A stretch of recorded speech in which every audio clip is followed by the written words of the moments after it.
जयमसी यो सियोनको गीतबाट 13 नम्बर संसारमा मैले धेरै मित्र पाएँ। दुईटा वर्ष गाउँछु है दाजु कि तिनटै गाउँदा हुन्छ?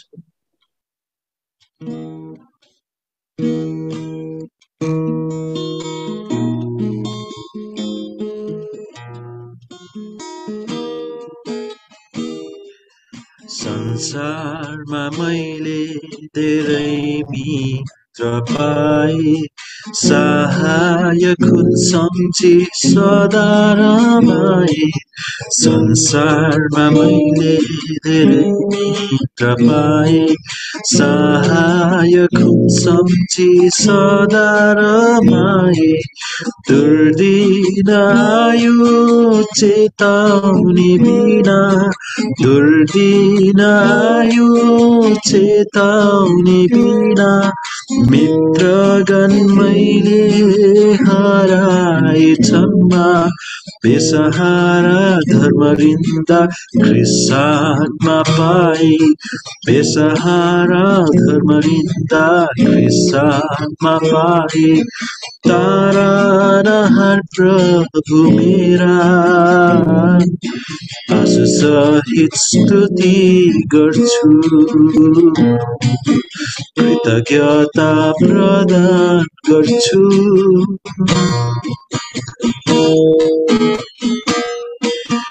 प्रेमीमा बने धूर्त जगतको टुक्राई, प्रेमी हृदय ख्रिस्टको। प्रेमीमा बने धूर्त जगतको टुक्राई, प्रेमी हृदय ख्रिस्टको।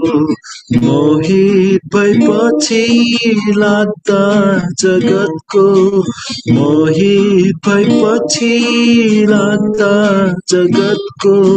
लुटिए इज्जत सर्वस्व आफ्नो, हृदय टुटी धर्मरिन्दा ख्रिस्टमा पाए। हृदय टुटी धर्मरिन्दा ख्रिस्टमा पाए। तारानहर प्रभु मेरा, आँसु सहित स्तुति गर्छु, कृतज्ञता प्रदान गर्छु। बक्रीमा हिँड्दा हात प्रभुको, गराउनुहोस् मनमोहक देशको। बक्रीमा हिँड्दा हात प्रभुको, गराउनुहोस् मनमोहक देशको।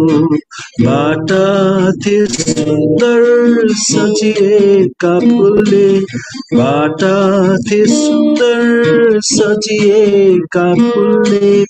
उकुस मुकुस हुन्छ हृदय आनन्दले, अँगालिँदा ख्रिस्टद्वारा आनन्द विभोर हुन्छु। अँगालिँदा ख्रिस्टद्वारा आनन्द विभोर हुन्छु। तारानहर प्रभु मेरा, आँसु सहित स्तुति गर्छु, कृतज्ञता प्रदान गर्छु।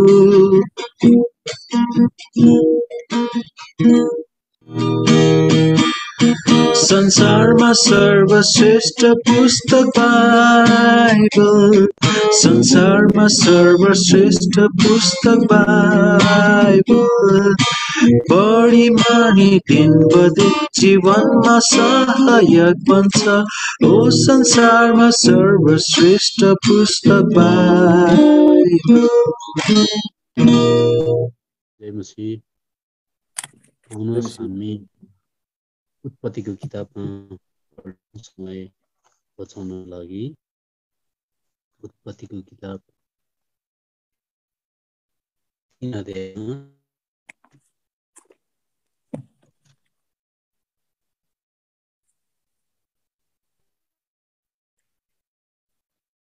3 अध्याय त्यही भन्दा पनि हामी अध्यायको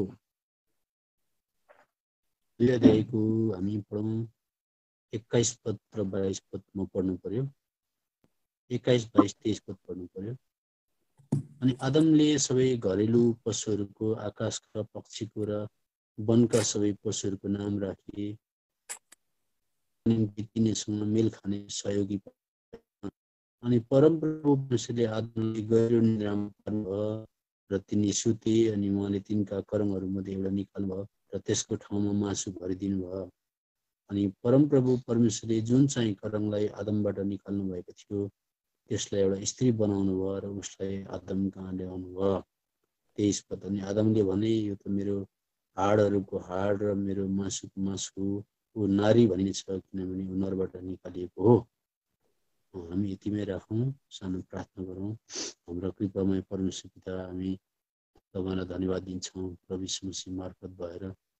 अनि हामीलाई यसको पवित्र आत्माले एफिसी 5:18 अनुसार पर्नुहोस्। हामी माटोबाट बनेको मानिस, भजनको किताब 103 अध्यायको 14 पद अनुसार तपाईँले हाम्रो बनावट जान्नुहुन्छ। हामी पानीको बाफ सरह हौँ, झारको फुल सरह हौँ भनेर तपाईँलाई थाहा छ। यसर्थ तपाईँले हामीसँग कसरी व्यवहार गर्नु सो तपाईँले जान्नुभयो। यसर्थ नै तपाईँ मान्छेको आज शरीर लिएर रोमी 8 अध्यायको 3 पद अनुसार पापमय शरीर लिएर तपाईँ पापमय शरीरको समानतामा भएर पनि तपाईँ पृथ्वी तलमा आउनुभयो। तपाईँले दुःख भोग्नुभयो। तपाईँले प्रभुजी पृथ्वी तलको झरी वर्षा, भोक, तिर्खा, नग्नता, अधर्म, अपराध, पाप, लान्छना, अपवाद, हरेक प्रकारको गाली गरोज, निन्दा, बेइज्जती, नग्नता, बेचिनु, भोकाउनु, तिर्खाउनु सबै कुरालाई उपभोग गर्नुभयो। तपाईँले भोग्नुभयो। अनि प्रभुजी तपाईँले यस प्रकारले सहनु पनि भयो। अनि तपाईँ प्रभुजी पास भएर, पारित भएर, प्रमाणित भएर तपाईँ प्रभुजी महिमामा उठ्नुभयो। यसर्थ आज तपाईँले हामीलाई पृथ्वी तलमा कुनै यस्तो सत्य छ भने तपाईँ मात्रै सत्य हो। कुनै यस्तो सत्य वचन छ भने तपाईँको वचन बाइबल मात्रै हो। कुनै यस्तो कटु सत्य हाम्रो जीवनमा छ भने मृत्यु छ। अनि कुनै यस्तो सत्य छ जहाँ हामीले मृत्युलाई पार गर्न सक्छौँ भने अमरत्वलाई पस्केर दिने, हाम्रा निम्ति मरेर गाडिएर बौरी उठेर पुनरुत्थान र जीवन म नै हुँ, मलाई विश्वास गर्यो भने मर्यो भने पनि बाँच्नेछ भन्ने प्रभु तपाईँदेखि सिवाय अरू कसैले त्यस्तो बोलेन, कसैले त्यस्तो प्रेम गरेन, कसैले पृथ्वीको सतहमा तपाईँ जस्तो हिँडेन। अनि तपाईँको वचन जस्तो अद्वितीय कुनै पनि छैन। यसर्थ हामी तपाईँको चरणमा पर्छौँ। हाम्रो हजारौँ प्रश्न भए तापनि, नबुझे तापनि तपाईँ हाम्रो उत्तर हुनुहुन्छ। तपाईँ हाम्रो दिशा हुनुहुन्छ, वस्त्र हुनुहुन्छ। तपाईँ हाम्रो तृष्णा साथसाथै तृप्ति पनि हुनुहुन्छ। तपाईँ हाम्रो जीवन सब कुछ हुनुहुन्छ। यसर्थ हामी हजारवटा कुरा नजानौँ, किनभने हामी जान्न पनि सक्दैनौँ। तर तपाईँको उपस्थितिमा आनन्दको भरपुरी छ। तपाईँले हामीलाई जीवनको बाटो देखाउनुहुन्छ। तपाईँमा तृप्ति पाउँछौँ प्रभुजी। हामी प्रभुजी साइन्टिफिक अथवा वैज्ञानिक तौरले कतिवटा कुरा प्रमाणित गरेर देखाउन नसके तापनि हाम्रो अन्तरात्मामा तपाईँले कुराले चित्त बुझ्छ। तपाईँ दिन आउनु हुँदैछ अनि सबै कुरा सिद्धतामा जानेवाला छ। यसर्थ आज हामी आउँछौँ तपाईँका लोकहरू जहीँ कहीँ तिरस्कृत, अवहेलित, जहीँ कहीँ आत्मिक प्रकारले भोक, तिर्खो, नाङ्गो, घटीकमी अवस्थामा, जहीँ कहीँ संसारको सबै कुरो भएर पनि प्रभुजी हाम्रो अन्तरात्मा भोकाउने, तिर्खाउने भएको कारणले गर्दा हामी तपाईँप्रति भोका छौँ, प्यासा छौँ। हरेक प्रकारले समस्याले हामी पीडित छौँ, बाँधिएका छौँ, लाचार छौँ। तर पनि तपाईँमा हामी जिउँदछौँ। यसर्थ हामी आउँछौँ। हामी तपाईँलाई धन्यवाद चढाउँछौँ। जान्दैनौँ तर पनि धन्यवाद चढाउँछौँ, किनभने तपाईँले हामीलाई यो सेवा आयोजित गर्नुभयो अनि यो घडी हामीलाई जुटाउनु भएको छ। हाम्रो मन मस्तिष्कलाई, हाम्रो हृदयलाई एकाग्र गर्नुहोस् तपाईँ थाहा। अनि तपाईँको सुमधुर चेहरालाई हामी निहार्न सकौँ। तपाईँको वचनमा जो मिठास छ प्रभुजी, जो गहिराई छ, जो सच्चाइ छ, जो प्रकाश छ, तपाईँले हामीलाई दिनुहोस् ताकि हामी प्रभुजी तपाईँलाई अझ प्रज्वलित प्रकारले देख्न सकौँ। सबैलाई तपाईँको समझ शक्ति, ज्ञान, हृदयको प्रभुजी आज आँखालाई खोलिदिनुहोस्, जसले गर्दा हामी तपाईँलाई महिमा दिन सकौँ। धन्यवाद छ 2022 वर्ष अगाडि तपाईँले क्रुसमा शैतानलाई हराउनु भएको लागि, हामीलाई विजय भूमिमा उभ्याउनु भएको लागि सबै कुराको महिमा तपाईँलाई दिन चाहन्छौँ। मुक्तिदाता प्रभु यीशु मसीहको नाममा स्वर्गीय पिता सुन्नुहोस्, ग्रहण गर्नुहोस्। आमेन। आमेन।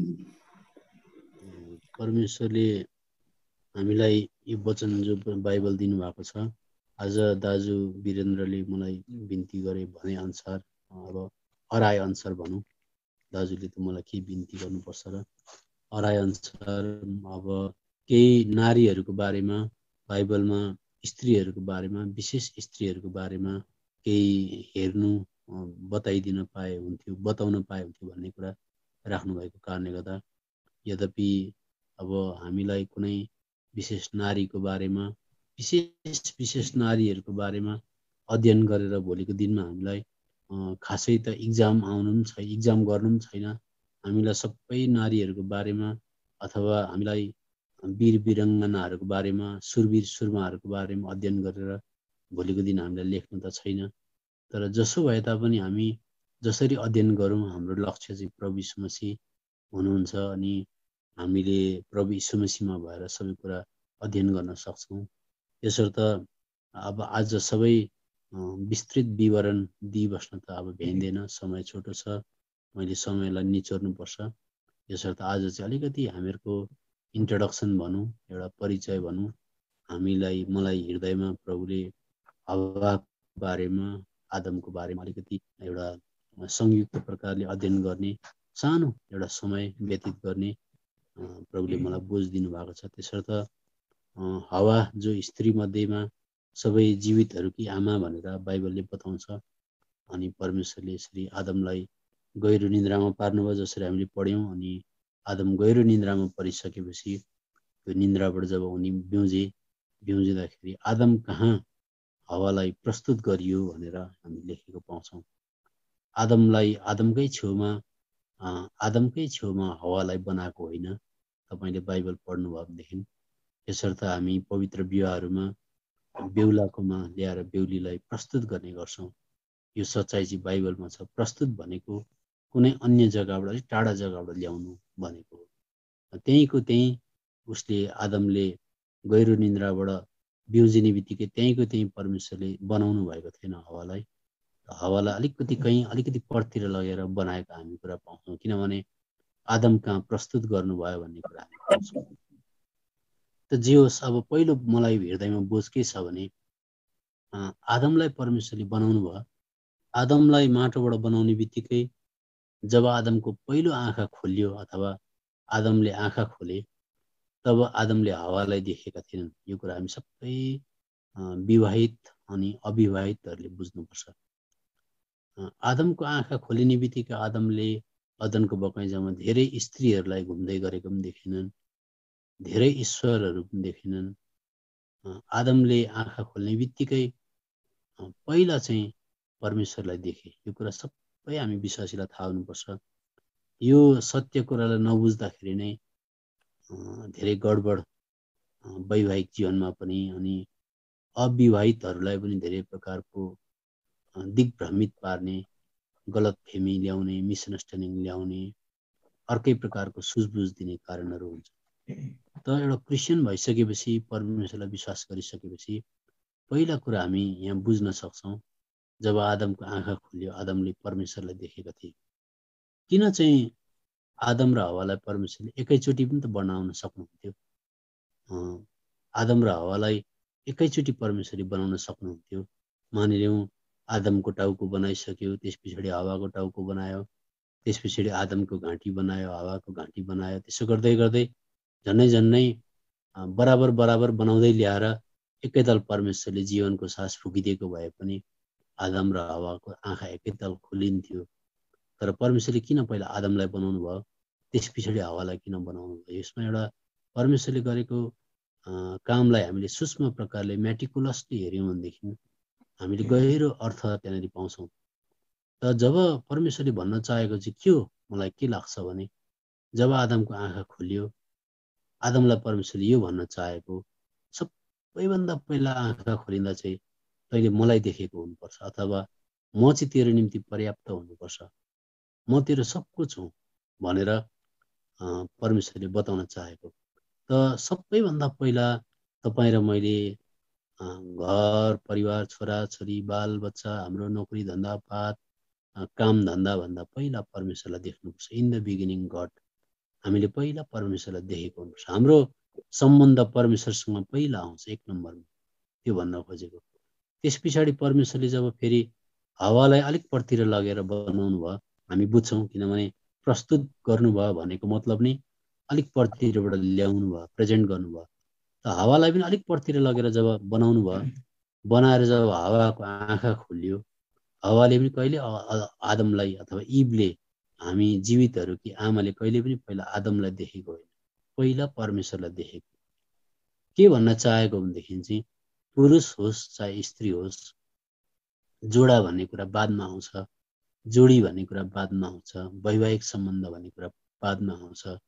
तर पहिला आँखा खोलिँदाखेरि चाहिँ म तँलाई सिर्जना गर्ने हुँ, मलाई हेरिराख, मद्वारा जीवन सुरु हुन्छ, अनि मात्रै वैवाहिक सम्बन्ध आउँछ भनेर परमेश्वरले भन्न चाहेको। त हावाको पनि जब आँखा खोल्यो, हावाले परमेश्वरलाई देख्यो। त्यसको मतलब हावाको जीवनमा सबैभन्दा पहिला को भन्दा पति होइन, छोराछोरी होइन, बालबच्चा होइन, नोकरी धन्दापात होइन। हावाले पनि सबैभन्दा पहिला मलाई रचना गर्ने, मैले आँखा खोल्ने बित्तिकै तपाईँलाई देखेको थिएँ, तपाईँ मेरो अघि हुनुहुन्थ्यो, तपाईँलाई इच्छा लाग्यो मलाई बनाउनु भयो, अनि त्यस पछाडि तपाईँलाई इच्छा लाग्यो मलाई परिवार दिन चाहनुहुन्छ भनेदेखि भनेर पहिला एउटा दिदीले, बहिनीले, एउटा स्त्रीले अनि एउटा मर्दले अथवा पुरुषले पहिला परमेश्वरलाई देखेको हुनुपर्छ, अथवा परमेश्वर मेरा निम्ति पर्याप्त हो, यथेष्ट हो भन्ने कुरा जानेको हुनुपर्छ। त्यस पछाडि मात्रै हाम्रो परिवार आउँछ। अनि जहिले म भन्ने गर्छु, हामीलाई परमेश्वरले जसरी एउटा काम गर्ने क्षेत्रमा कम्पनीतिर अथवा अफिसतिर पनि, कति प्राइभेट निजी कम्पनीतिर के हुन्छ भने त्यो कम्पनीले त्यो इम्प्लोइलाई अथवा त्यो कर्मचारीलाई तनखा दिन्छ, स्यालेरी भनेर हामी भन्न सक्छौँ। तर तनखाको अथवा स्यालेरीको बावजुद पनि कतिचोटि बक्सिसहरू दिन्छ, बक्सिसलाई हामी बोनस पनि भन्न सक्छौँ। तर कतिचोटि कम्पनीले अथवा सरकारी अफिसले पनि आज बक्सिस अथवा बिचबिचमा इन्टरिम रिलिफ पनि भन्छ, त्यो अन्तरिम भुक्तान पनि भन्छ त्यसलाई। त्यस्तो दिँदा दिँदै विड्र गर्न सक्छ, सक्छ। तर कर्मचारीको राइट चाहिँ के हुन्छ भन्दा स्यालेरी चाहिँ राइट हुन्छ, तनखा चाहिँ राइट हुन्छ, कहिल्यै राइट हुँदैन। अब राम्रो बुझ्नु भयो भनेदेखि हामीले परमेश्वरलाई कतिको गहिरोमा चाहिँ परमेश्वर भनेको के हो हामी अझ बुझ्छौँ, अझ हामी ज्यादा प्रकाश पाउँछौँ।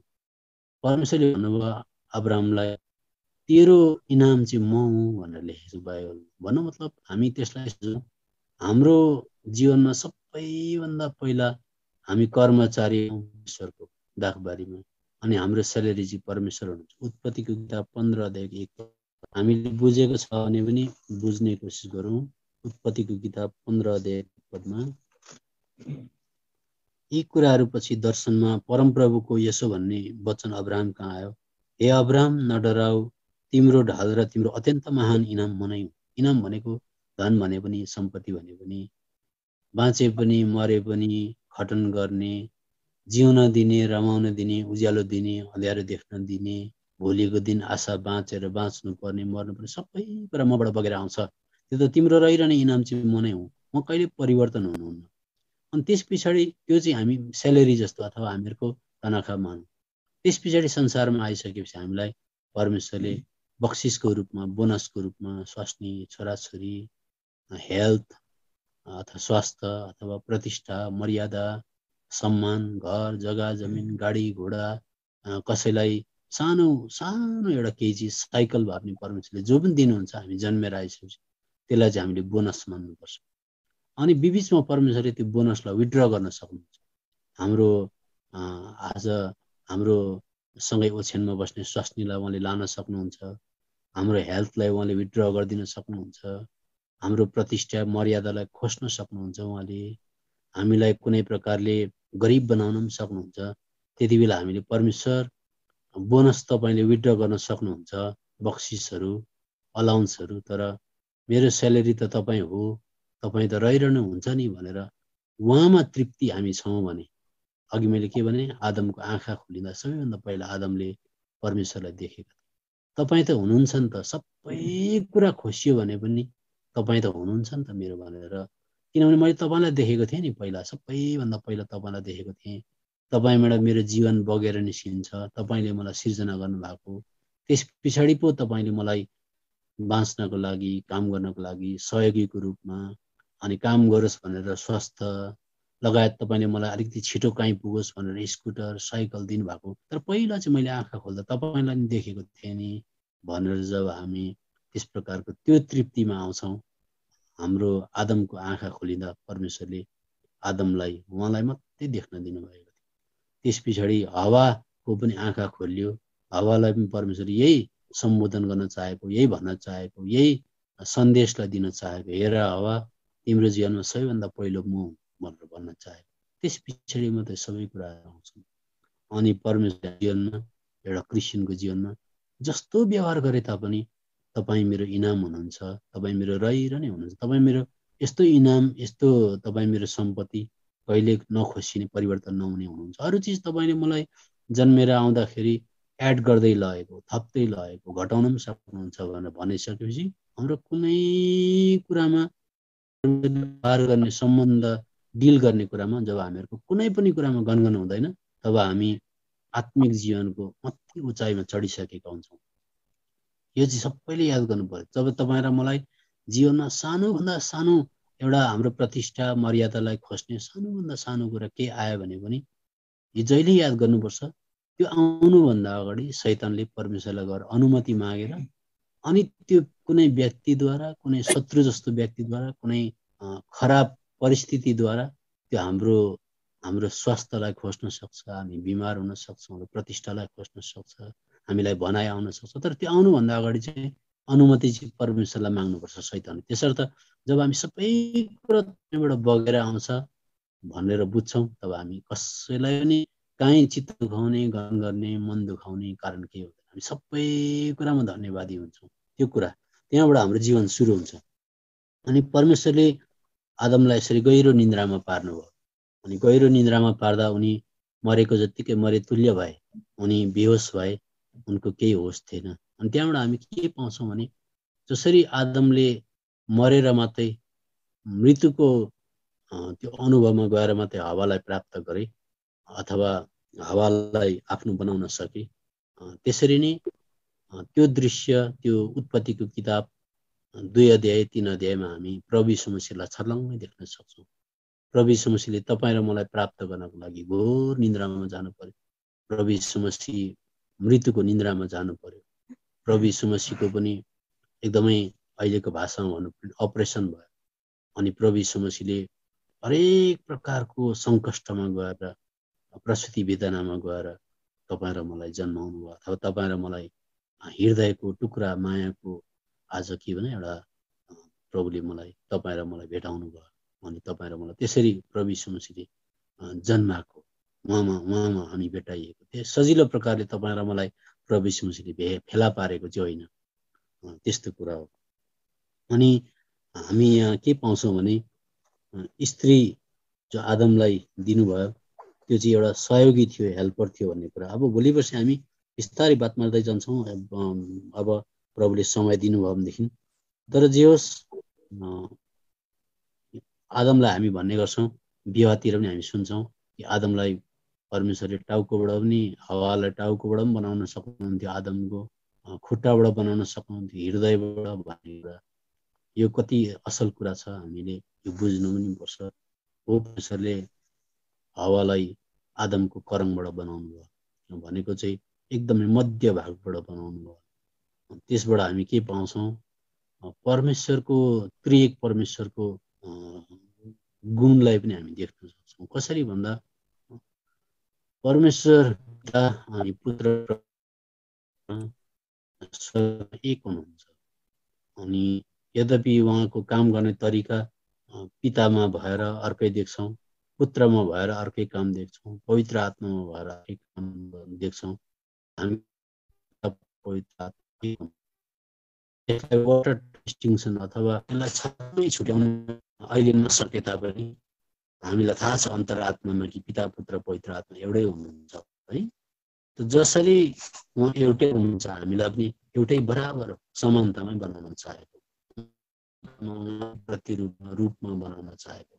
त्यसो गर्दा परमेश्वरले आदमलाई, आदमको करङ निकाल्नु भयो। अनि टाउको कुनै हड्डी अथवा खुट्टाको कुनै हड्डी निकाल्नु भयो। बिच मध्य भागबाट, हृदयको छेउबाट कर्म निकाल्नु भयो अनि त्यसरी हावालाई बनाउनु भयो। अब तर हामी फेरि देख्छौँ त परमेश्वर पिता पुत्र पवित्र आत्मा यो न 10:30 अनुसार फिलिपीको किताब 2 अध्याय अनुसार पिता पुत्र पवित्र आत्मा एउटै हुनुहुन्छ, बराबर हुनुहुन्छ। तरै पनि किन अधीनताको क्षेत्रमा आउँदाखेरि चाहिँ पुत्रले पितालाई किन अधीन, पिताको मुनि किन अधीन भइदिएको भन्ने कुरा हामी देख्छौँ। यो अति सुन्दर हामी दृश्य देख्छौँ। त्यस्तै प्रकारले फेरि यता आदम र हवालाई परमेश्वरले बनाउनु भयो, मध्य भाग करङबाट बनाउनु भयो, बराबर के भन्छ स्तरमा राख्न चाहेको रहेछ। तर पनि किन फेरि पत्नी चाहिँ पतिको अधीनमा बस्नुपर्ने भन्ने कुरा आउँछ। यो कुरा तपाईँले बुझ्नुभयो भनेदेखि पिता पुत्र पवित्र आत्मा एउटै हुनुहुन्छ, तर कमसेकम यो मान्छे जातिलाई बताउनको लागि, बुझाउनको लागि अधीन भन्ने कुरा यस्तो हुन्छ भनेर बताउनको लागि पिताको जग्गालाई उहाँले आफ्नो जग्गा दिनुभयो अनि मान्छे भएर आउँदा कसरी एउटा नोकरको रूपमा आउनुपर्छ, अरूको खुट्टा धुने जग्गामा आउन सक्नुपर्छ, तल आउनुपर्छ, निहुरन सक्नुपर्छ भन्ने कुरा बताउनको लागि, एउटा ह्युमिलिटी, हम्बलनेस भन्ने कुरा देखाउनको लागि उहाँले पुत्रताको दर्जा, त्यहाँबाट फेरि सेवकको दर्जा लिँदै लिँदै कमाराको रूपमा उहाँ तल जानुभयो। अनि तरै पनि फेरि भन्नुहुन्छ पितासँग उहाँ समान हुनुहुन्थ्यो, तर पनि बराबर रहन उहाँले इच्छा गर्नु भएन, तर उहाँले कमाराको रूप धारण गर्नुभयो भनेर भन्छ।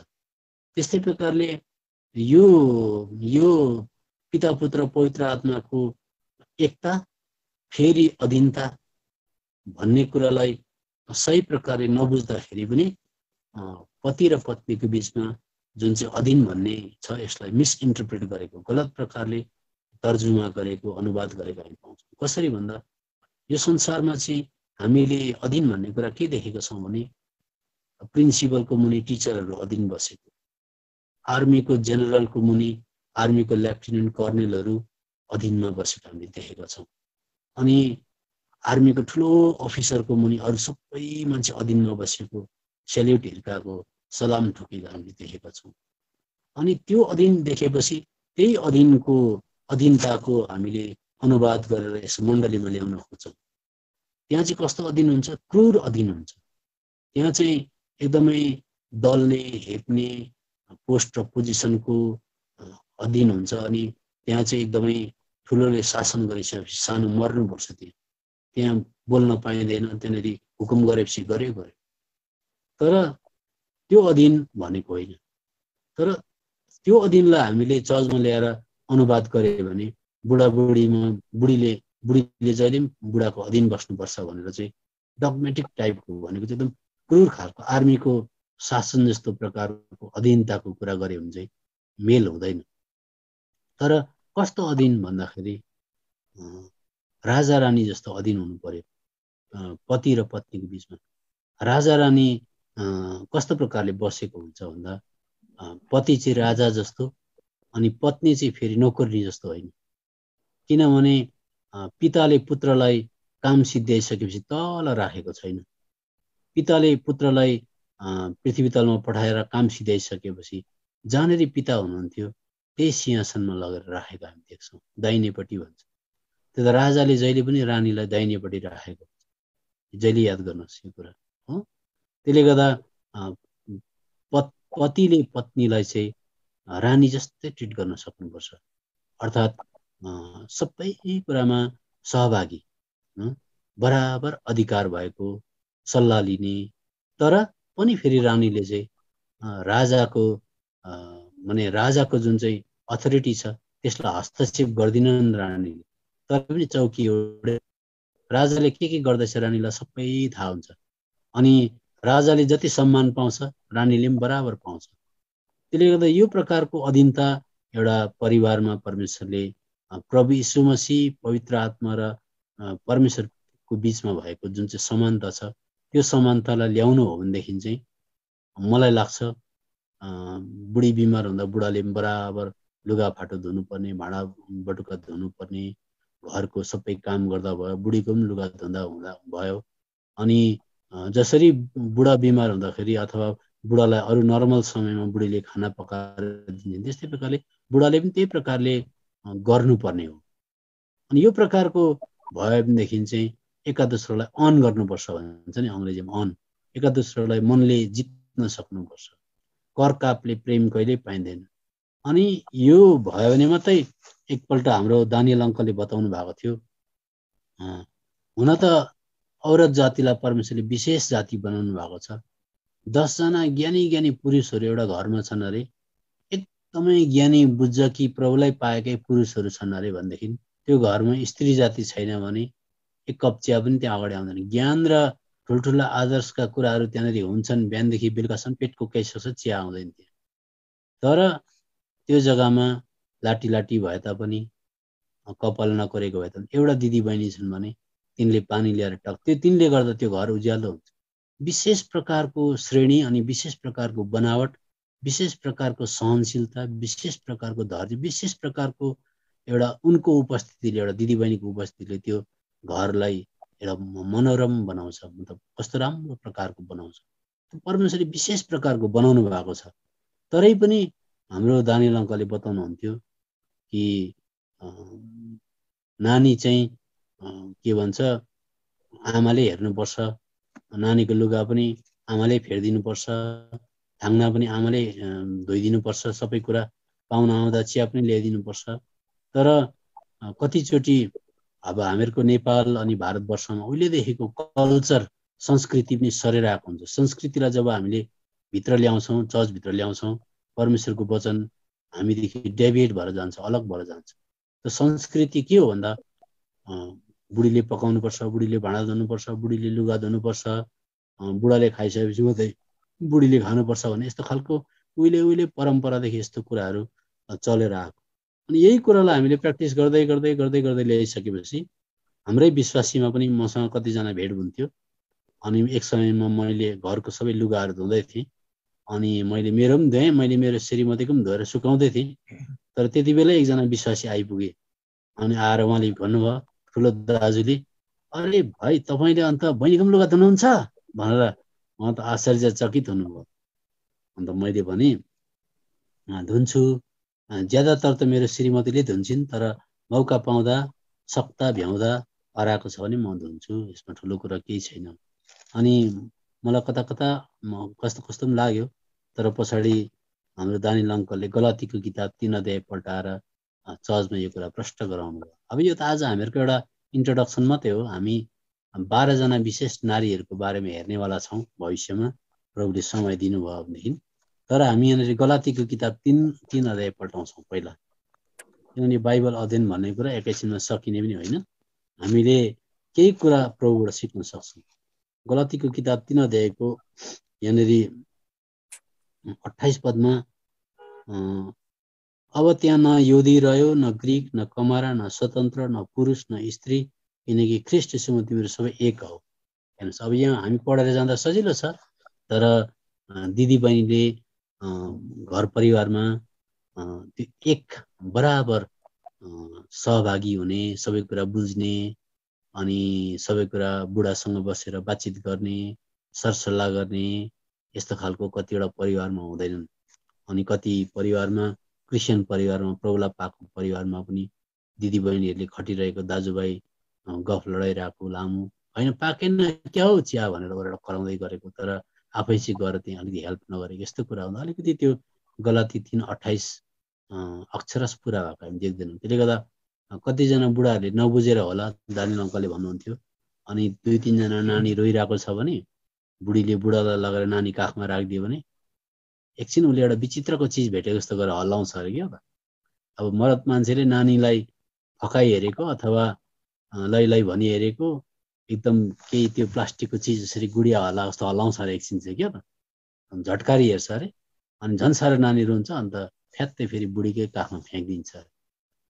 त्यो स्नेह, त्यो मतलब त्यो प्र्याक्टिसै नभएर होला सायद। त्यसले गर्दा यो चाहिँ बुढीले नै हेर्नुपर्छ भन्ने खालको भावना हुन्छ, टाँसिएको हुन्छ भन्ने खालको कुरा दानियल अङ्कलले गर्नुहुन्थ्यो। त जे होस्, आज आदम र हवालाई परमेश्वरले यसरी सृष्टि गर्नुभयो। हवालाई परमेश्वरले आदमको सहयोगी बनाउनु भएको थियो। अनि हामी देख्छौँ उत्पत्तिको किताब 3 अध्यायमा आज उनीहरू चुके अनि पाप यसरी प्रवेश भयो। हामीलाई धेरै थोर सबै कुरा थाहा छ। तर म एउटा कुरा विशेष कुरा बताउन चाहन्छु, यो एउटा उत्साहको कुरा बताउन चाहन्छु।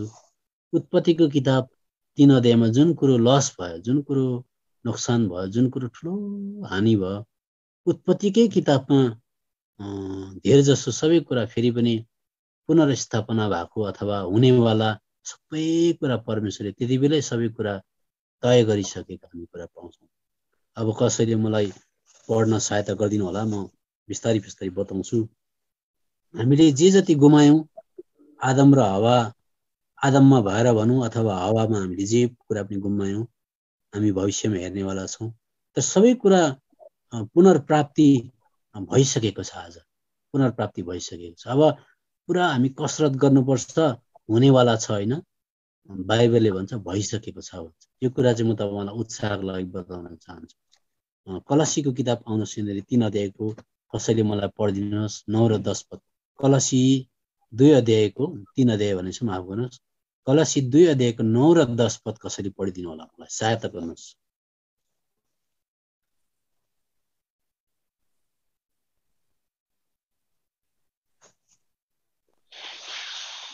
तिमीहरूको अनुहार देख्न पाऊ र तिमीहरू कलसी पढ्नु हुँदैछ।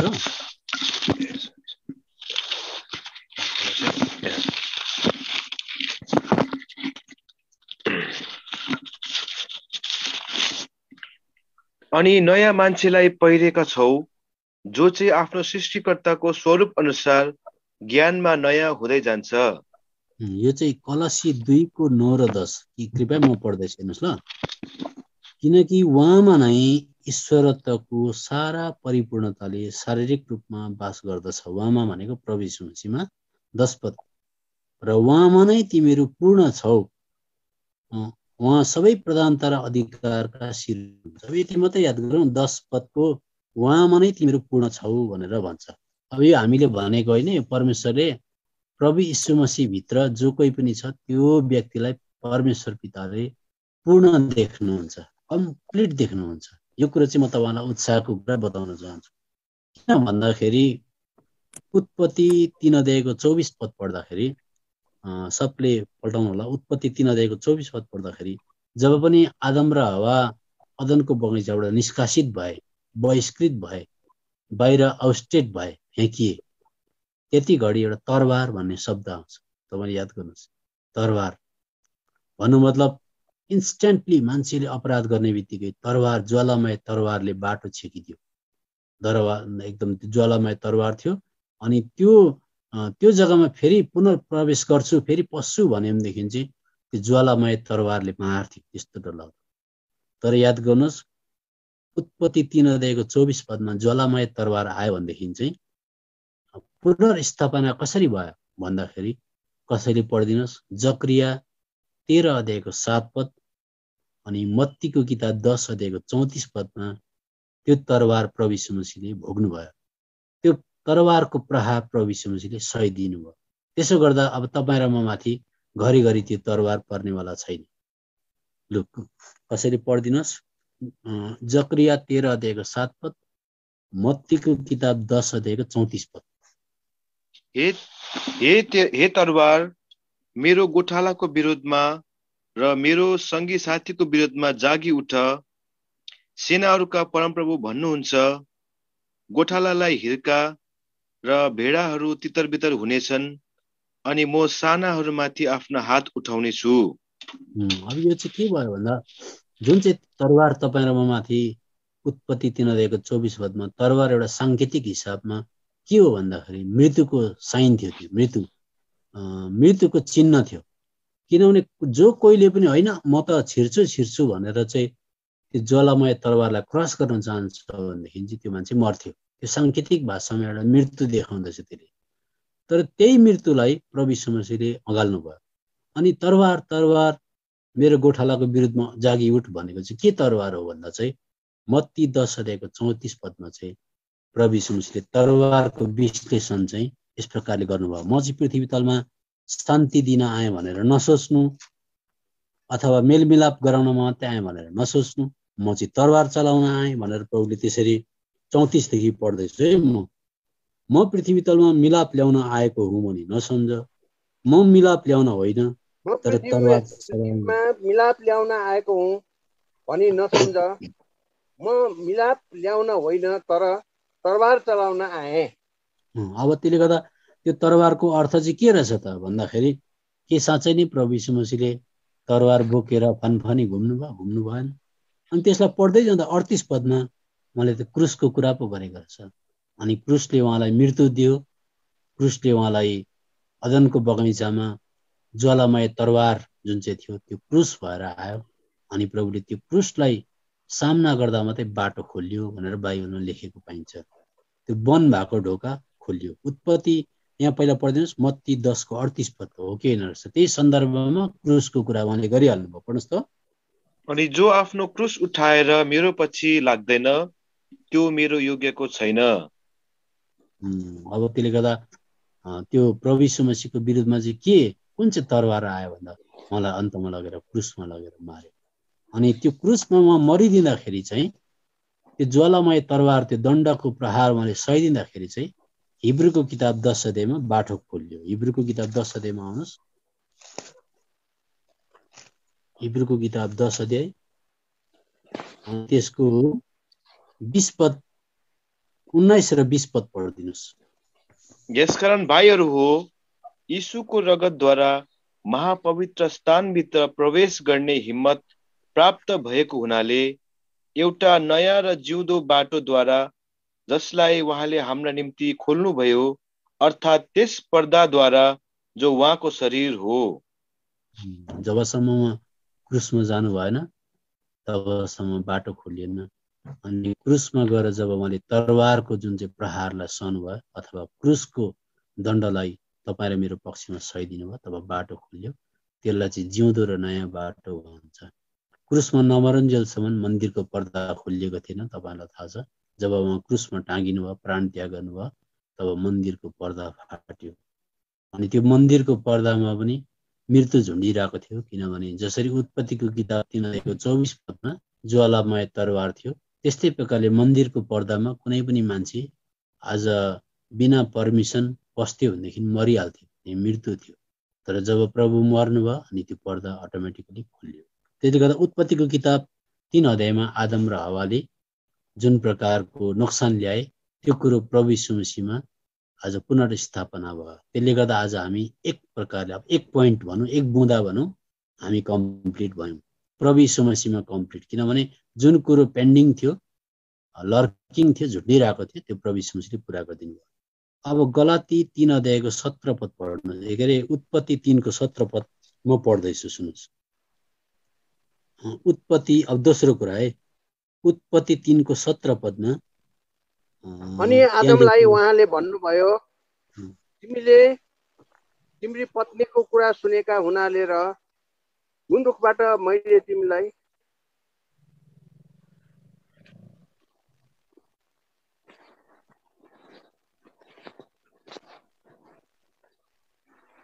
अनि आदमलाई उहाँले भन्नुभयो, तिमीले तिम्री पत्नीको कुरा सुनेका हुनाले र जुन रुखबाट मैले तिमीलाई यसबाट तिमीले खानु हुँदैन भने आज्ञा गरेको थिएँ, त्यसबाट तिमीले खाएका हुनाले भूमि तिम्रो कारणले श्रापित भएको छ।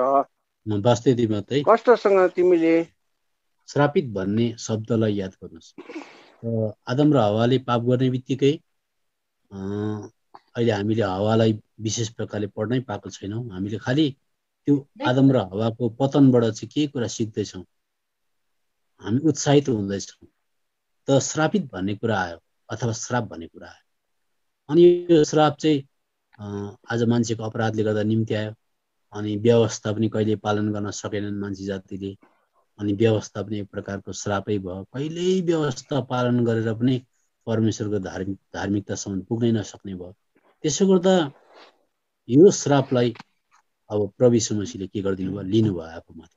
यो श्राप भन्ने शब्द जुन चाहिँ आएको छ यसलाई प्रभु यीशु मसीहले के गरिदिनु भयो, लिनुभयो। अब फेरि गलातीको किताबमा आउनुहोस्। यहाँ आउँदाखेरि एउटा सुन्दर कुरा हामी के पाउँछौँ, गलातीको किताबमा 3 अध्यायमा आउँदाखेरि चाहिँ हामी के पाउँछौँ भने 3 अध्यायको 13 सम्म तपाईँले श्राप श्राप श्राप श्राप श्राप भनेको कुरा पाउनुहुन्छ। श्रापै श्राप। तर 3 अध्यायको 13 पदमा पढ्छु, हाम्रा निम्ति श्राप भनेर ख्रिस्टले हामीलाई व्यवस्थाको श्रापबाट दाम तिरी छुटकारा दिनुभएको छ, किनकि लेखिएको छ, हरेक जो क्रुसमा रुखमा झुन्डिन्छ यो श्रापित। हेर्नुहोस्, प्रभु यीशु मसीह क्रुसमा नजाउन्जेलसम्म पनि श्राप चाहिँ हाम्रो विरुद्धमा झुन्डिरहेको थियो। उत्पत्तिको किताबमा मान्छेले कमाएको श्राप। तर तपाईले त्यो श्राप पढ्ने बित्तिकै तत्काल 14 पद पढ्नुहोस् त, त्यहाँबाट आशिषको कुरा आउँछ। आज हामी आशिषित छौँ। 14 पद कसरी पढिदिनुहोस्? यसैले कि यीशु ख्रिस्टद्वारा अब्राहमको आशिष अन्य जातिहरू कहाँ आओस् र विश्वासद्वारा हामीले आत्माको प्रतिज्ञा प्राप्त गर्न सकौँ। त्यसले गर्दा आज हामी कोही पनि सुर्ताउनु पर्दैन, चिन्ता गर्नु पर्दैन, डराउनु नि पर्दैन, किनभने आज हामीलाई श्रापले होइन आशिषले घेरेको छ। त्यसो त हामी आदममा थियौँ, हामी व्यवस्थाको अधीनमा थियौँ, तिनजनासम्म श्राप थियो। तर आज अब्राहमको आशिष अन्य जातिहरूको आशिष। तत्काल 14 पददेखि हामीले आशिष पाएको कुरा पाउँछौँ। यसर्थ प्रभु यीशु मसीहले 2 नम्बर कुरा पनि उहाँमा पुरा गरिदिनु भयो। हामी विरुद्धमा भएको श्रापलाई उहाँले के गर्नुभयो? लिनुभयो। अब हामी श्रापमा छैनौँ, अब हामी आशिषमा छौँ। कति राम्रो कुरा हो। अब तेस्रो कुरा हामी पढ्छौँ, उत्पत्ति 3 अध्यायको 16 पदमा एउटा तपाईले शब्द दुःख भन्ने पाउनुहुन्छ। दुःख उत्पत्ति 3 को 16 पदमा हवालाई म तिम्रो दुःख र तिम्रो गर्भकाल ज्यादै बढाउने छु भनेर लेखेको पाउनुहुन्छ। त के ल्यायो त? आदम र हवाको त्यो अनाज्ञाकारिताले के ल्यायो त भन्दाखेरि दुःख ल्यायो। दुःखलाई हामी शोक पनि भन्न सक्छौँ। शोक अथवा अझै हामी जानु प्रसुति वेदना पनि भन्न सक्छौँ। त्यो एकदम तडपिने कुरा, एकदम अय्याथा हुने कुरा लिएर आएको थियो। त्यसरी निम्ति आएको थियो। तपाईँ हाम्रो कर्तव्य अनुसार चाहिँ त्यसरी निम्ति आएको थियो त्यस्तो चिज। तर जुन चाहिँ शोक थियो, जुन चाहिँ पीडा थियो, जुन चाहिँ प्रसुति वेदना थियो, त्यो चाहिँ मत्तीको किताब 26 अध्यायको 37 र 38 पद अनुसार प्रभु यीशु मसीहले तपाईँ र मेरो सट्टामा, मानव जातिको सट्टामा विश्वास गर्नेहरूको लागि चाहिँ के गरिदिनु भयो? त्यो शोकलाई, त्यो पीडालाई बोक्नु भयो। त्यसर्थ मत्ती 26 अध्यायको 37 र 38 पद पढिदिनुहोस्। अनि उहाँ शोकित र अति व्याकुल हुन लाग्नुभयो। तब उहाँले तिनीहरूलाई भन्नुभयो, मृत्यु नै होला जै गरी मेरो प्राण अति नै शोकले भरिएको छ। तिमीहरू यहीँ बस र मसँग जागो रहो। हेर्नुहोस् ल, कति राम्रो कुरा छ। अब यो कुरालाई प्रभु यीशु मसीहले यूहन्नाको किताब 16 अध्यायको 21 पदमा पनि यसरी बताएको हामी पाउँछौँ। म पढ्दैछु, यूहन्ना रचित सुसमाचार 16 अध्यायको 21 पदमा, स्त्री प्रसुति वेदनामा हुँदा शोकित हुन्छ, किनकि उसको घडी आइपुगेको हुन्छ। तर बालक जन्मन साथ संसारमा एउटा मानिसको जन्म भयो भन्ने आनन्दको कारणले गर्दा उसले त्यस व्यथालाई फेरि सम्झना गर्दिन। 22 पद, यसै कारण अहिले तिमीलाई सुख त हुन्छ, तर म तिमीलाई फेरि भेट्नेछु। तिमीहरूको हृदय आनन्दित हुनेछ अनि तिमीहरूको आनन्द कसैले तिमीहरूबाट खोसेर लैजाँदैन। त प्रभु यीशु मसीहले घोर सासना, क्रुसको सासना सहनुभयो, दुःख सहनुभयो।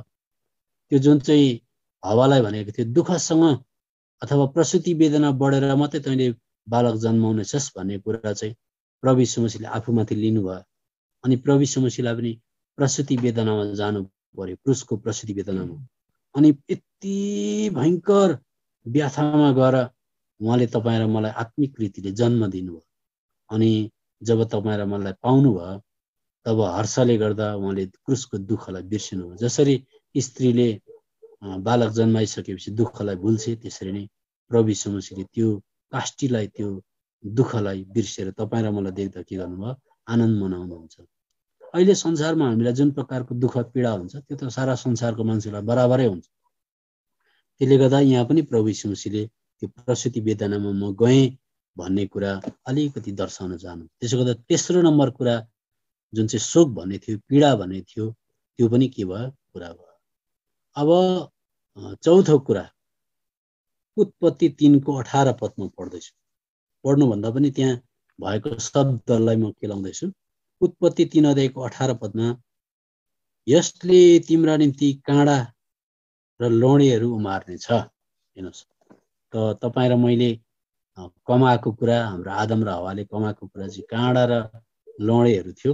तर अब जे होस्, त्यो सबै कुरालाई प्रभु यीशु मसीहले कसैले पढिदिनुहोस्, यूहन्ना रचित सुसमाचार 19:5 यूहन्ना रचित सुसमाचार 19:5 तब यीशु काँडाहरूको मुकुट र बैजनी वस्त्र पहिरेर बाहिर निस्किनु भयो अनि पिलातुसले तिनीहरूलाई भने, हेर यो मानिस। हेर्नुहोस्, त्यो उत्पत्तिको किताबमा जुन जुन कुराहरू बिजाउने कुराहरू, जुन जुन कुराहरू जीवनभरि रुवाउने कुराहरू, जुन जुन कुरा मानव जातिको लागि जीवन रहन्जेलसम्म अनि जीवन पश्चात पनि पीडा दिने कुराहरू थियो। प्रभु यीशु मसीहले एक एक कुरालाई उहाँमाथि लिएको तपाईँले देख्नुहुन्छ। तपाईँको प्रभु कति सुन्दर तपाईँलाई माया गर्ने, तपाईँले निहालेर हेर्नुभयो भने एक एक कुरा जुन चाहिँ उत्पत्तिको किताबमा यसरी दण्डको रूपमा आएको थियो, प्रत्येक कुरालाई आफूमाथि लिनु हुँदैछ। अनि ती कस्ता कस्ता काँडाहरू थिए, विषालु काँडाहरू, ती काँडाको मुकुट बनाएर प्रभु यीशु मसीहलाई गुथाइदिएको थियो। अनि प्रभु यीशु मसीहले त्यस्तो त्यो पीडा त्यो लिनुभयो, आफ्नो शिरमाथि लिनुभयो। त्यो पनि प्रभु यीशु मसीहले चौथो कुरा पनि के गरिदिनु भयो, अब पुरा गरिदिनु भयो। अब पाँचौं कुरा उत्पत्ति 3:19 उत्पत्ति 3:19 पढ्दैछु। त्यहाँ म एउटा शब्द भन्छु, पसिना। पसिना पसिना गालेर पसिना निकालेर कमाउनु पर्ने, पसिना निकालेर केही गर्नुपर्ने, बाँच्नुपर्ने, अनि त्यसो गरेर गरेर गरेर गरेर मान्छे जातिले धर्मी हुनको लागि पनि पसिना बगाएर किसिम किसिम प्रकारको तीर्थ व्रत आज गरेर मान्छे जातिले धार्मिकता कमाउन कोसिस गर्छन्। तर जुन जुन कुरा तपाईँ र मेरो विरुद्धमा थियो, अभियोग थियो, त्यो कुरा लुकाको किताब 22:44 कृपया पढिदिनु होला। लुका 22:44 अनि भारी ख्यातमा परेर उहाँले अझै यत्नसहित प्रार्थना गर्नुभयो अनि उहाँको पसिना रगतका ठुला ठुला थोपा झैँ भुइँमा खसिरहेको थियो। त्यसले गर्दा हेर्नुहोस्, एक एकवटा कुरा गर्दै उहाँले उठाउनु हुँदैछ। जुन कुरा तपाईँ र म माथि थियो, पसिना पनि उहाँको रगतको थोपा जस्तै चुइरहेको थियो। त्यो मामुली पसिना थिएन। अनि तपाईँ र मेरो प्रभु कति सुन्दर तपाईँ र मेरो विरुद्धमा भएको एक एक कुरालाई उहाँले उठाउनु हुँदैछ। अब उत्पत्ति 3:19 तपाईँले फेरि पाउनुहुन्छ यहाँनिर, तिमी माटोमा नफर्कुन्जेल भन्ने कुरा पाउनुहुन्छ। अनि यो माटोलाई हामी देख्छौँ, यो चाहिँ भूमिमा अथवा धुलोमा, किन मानिसलाई धुलोबाट बनाएको थियो अनि माटोमा फर्किनु पर्ने कुरा बताइदिएको थियो। यसो त कति सुन्दर हाम्रो प्रभुले यो माटोमा जानुपर्ने अथवा धुलोमा फर्किनु पर्ने क्रमलाई पनि उहाँले के गरिदिनु भयो, रिभर्ट गरिदिनु भयो। उहाँले यसलाई पुनर्स्थापित गरेर फेरि तपाईँ र मलाई अब घरिघरि तपाईँ र म, हाम्रो आत्मा कहिले माटोमा जाँदैन। हाम्रो माटोबाट बनेको शरीर माटोमा जानै पर्छ, त्यो फाल्टै कुरा छ। तर तपाईँ र मलाई माटोले पक्रिराख्न सक्दैन। अनि मत्तीको किताब 12:40 चाहिँ उहाँले अझ त्यो कुरा पनि धुलोमा जाइदिनु भयो, धुलोभित्र पसिदिनु भयो। तपाईँ र मेरो सट्टामा माटोभित्रमा पसिदिनु भयो। मत्ती 12:40 पढिदिनुहोस्।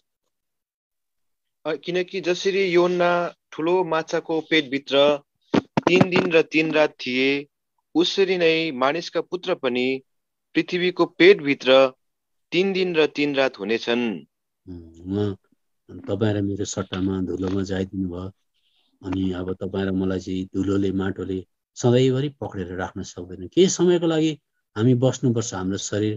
तर उहाँले फेरि वचन भन्नुहुन्छ, फर्केर आओ भन्ने बित्तिकै, ठुलो आवाज गर्ने बित्तिकै हामी त्यो माटोको शरीर होइन, रूपान्तर भएर कस्तो महिमित शरीरमा हामी फर्केर जानेछौँ। कस्तो त्यसले गर्दा अब आउनेवाला जुन चाहिँ स्वर्ग राज्य हुन्छ, यो पीडामय संसारमा हुँदा चारैपट्टि समस्याले बाँधिँदाखेरि कतिचोटि हामी आत्मिक आँखा धमिलो हुँदाखेरि स्वर्गीय कुरा कति देख्न सक्दैनौँ अनि निसासिन्छौँ, अनि त्यस्तो हुन्छ। तर बाइबलमा रोमीको किताबमा एउटा पद पढौँ हामी, रोमीको किताब 8 अध्यायमा पल्टाउनु होला। रोमीको किताब 8 अध्याय अनि त्यसको हामी पढ्छौँ 18 पद पढिदिनुहोस् न। किनकि म ठान्दछु यस वर्तमान समयका दुःख कष्टहरू त्यस महिमासँग तुलना गरिने योग्यका छैनन् जो हामीमाथि प्रकट हुनेछ। यस्तो भयङ्कर, यस्तो मान्छेको आँखाले कानले नसुनेको, चित्तमा नपरेको, संसारले नदेखेको घटना घट्नेवाला छ। त्यस्तो प्रभु यीशु मसीह आउँदा त्यो सबै पुनर्स्थापना हुनेवाला छ, अद्भुत हुनेवाला छ। हामी मरणशील मानिसहरूले अमरत्वलाई ओढेर हामी कहिले नमर्ने मान्छे हुनेवाला छौँ। कस्तो अद्भुत कुरा! यो अघिबाटै प्रभु यीशु मसीहमा ठहराएर फिक्स भइसकेको छ। यो हुनलाई मात्रै यो दिन पर्खिरहेको छ। अब उत्पत्ति 3 अध्यायको 17 पदमा हामी यहाँ पाउँछौँ। 17 नपढेर हामी 19 पद नै पढ्छौँ। त्यहाँनिर तिमी माटोमा नफर्कुन्जेल, किनकि तिमी यसैबाट निकालिएका छौ। तिमीले आफ्नो निधारको पसिनाले रोटी खानेछौ। तिमी माटोमा फर्किँदैछौ। डेथ अथवा मृत्युको घोषणा भयो उत्पत्तिको किताब 3 अध्यायको 19 पदमा। मृत्यु भन्ने कुरा पनि आयो। तर कति सुन्दर प्रभु यीशु मसीहले तपाईँ र मेरो सट्टामा त्यो मृत्युको स्वादलाई चाखिदिनु भयो। अनि अब कसैले पढिदिनुहोस् यूहन्ना रचित सुसमाचार 11 अध्यायको 25 पद। अब हामीले विश्वास गरिसकेका छौँ, हामी प्रभु यीशु मसीहभित्र छौँ। त्यो एउटा ड्युरेसन, एउटा प्रोबेसन पिरियडमा जाँदैछौँ अनि उहाँको समयलाई पर्खिरहेका छौँ। या प्रभु अघिबाटै आउनुभयो भने हामी जिउँदै, अथवा हामी मरिसकेर प्रभु यीशु मसीह आउनुभयो भनेदेखि हामी पुनरुत्थित शरीरमा बौरी उठ्नेवाला छौँ। किन भन्दा उहाँले यो कुरा मृत्युलाई विजयमा निलेर, मृत्युलाई चाखिदिएर तपाईँ र मलाई यो उहाँले डिक्लेरेसन अथवा घोषणा गर्नुभएको छ। पढ्नुहोस् त। यसुले तिमीलाई भन्नुभयो, बौरी उठाएर जीवन म नै हुँ, जसले म माथि विश्वास गर्छ ऊ मरे तापनि जिउनेछ। अब हाम्रो प्रभु यीशु मसीहले यो 6औं कुरा भनौँ, मृत्युलाई पनि आफ्नो हातमा लिइदिनु भयो। त्यसो गर्दाखेरि अब हामीमाथि कुनै प्रकारको दण्डको आज्ञा छैन, सबै कुरा बोकिदिनु भयो। यति सुन्दर प्रभु। अनि उहाँले हामीलाई यो सबै कुरा बोकिसकेपछि चाहिँ फेरि अब कसैले कलसी 2 अध्यायको 10 पदमा चाहिँ भन्छ, तिमी त प्रभु यीशु मसीहमा पूर्ण छौ, तिम्रो सबै कुरा उहाँले भुक्तान गरिदिनु भयो, सबै कुरा उहाँले सहिदिनु भयो, अब केही छैन विरुद्धमा भन्ने कुरा हामी अब त्यसरी बुझ्छौँ। कलसी 2 अध्यायको 10 पद पढ्नुहोस्। र उहाँमा नै तिमीहरू पूर्ण छौ, उहाँ सबै प्रधानता र अधिकारका शिर हुनुहुन्छ।